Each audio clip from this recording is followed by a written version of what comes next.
खुलुमका कक आवाई TV channel by गदालै टंनाय ते नाय टंनाय जत हास्तनि रांसानि ताखुक तै बुकुक सरंनो नरंनो खुलुमु याफारो हाइके नरक नाय टंगो कक आवाई टीवी চ্যানেল ন দেশের নবনিযুক্ত সভাপতি অরিন্দমদের বিস্তারিত আপনাদের সামনে তুলে ধরেছে যে কী উদ্দেশ্যকে সামনে রেখে আমাদের আজকের এই কর্মসূচি।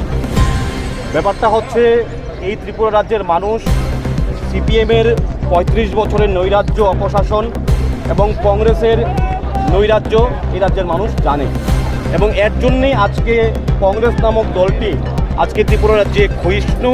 সারা ভারতবর্ষ থেকে কংগ্রেস আজকে মুছে যাওয়ার উপক্রম হয়েছে।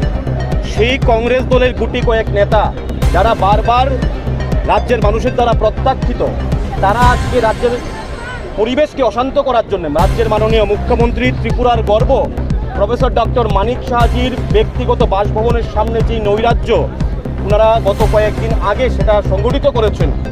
ওনার সরকারি বাসভবন নয়, এই বাসভবনে ওনার পরিবার থাকে, ওনার পরিজন থাকে। সেই বাসভবনের মধ্যে একটা নৈরাজ্যকর পরিস্থিতি সৃষ্টি করার কংগ্রেসের নেতৃত্বে কিছু উচ্ছৃঙ্খল কার্যকর্তা, কিছু নেতৃত্ব সেখানে আমরা দেখেছি এবং পুলিশের তরফ থেকে ওই কংগ্রেসের কতিপয় উচ্ছৃঙ্খল নেতৃত্বদের বিরুদ্ধে সুয়ামোটো কেস করা হয়েছে আইনের ধারায়।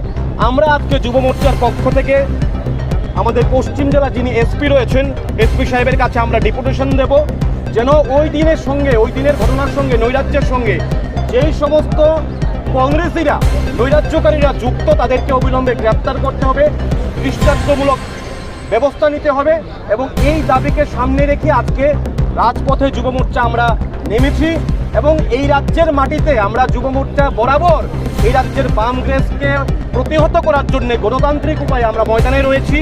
আজকে দেশের বর্তমানে ছাত্র আন্দোলনের নামে যারা একটা নৈরাজ্য সৃষ্টি হয়েছে, এই রাজ্যের মধ্যেও কংগ্রেস সিপিএম চায় একটা নৈরাজ্য সৃষ্টি করতে। এই নৈরাজ্য সৃষ্টি করতে কোনোভাবেই দেওয়া যাবে না।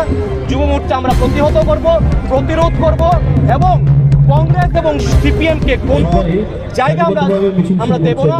এই বার্তা রেখে মাননীয় এসপির কাছে আমরা আজকে ডেপুটেশন দেব যে অবিলম্বে ওই দিনের দোষীদের, কংগ্রেসীদের যদি বিধায়কও থাকে ওই বিধায়ককেও গ্রেফতার করতে হবে এবং এই দাবিতে আজকে যুব মোর্চা প্রতিবাদ মিছিলে আমরা নেমেছি। সবাইকে ধন্যবাদ।